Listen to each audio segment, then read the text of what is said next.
மெல்ல மெல்ல தாளம் தட்ட மக்களும் சம்மதத்தை தருமோ கச்சேரிய நானும் வைக்கும் நாள் வருமோ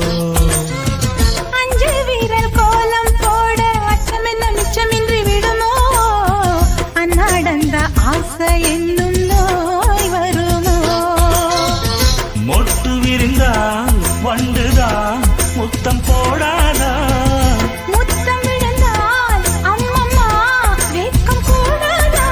கட்டி பிடிச்சிருக்க மெட்டு படிச்சிருக்க எனக்கு ஒரு வரம் கொடு மடியினை இடம் கொடு சின்ன சின்ன செய்தி சொல்லி வந்ததொரு ஜாதி மல்லி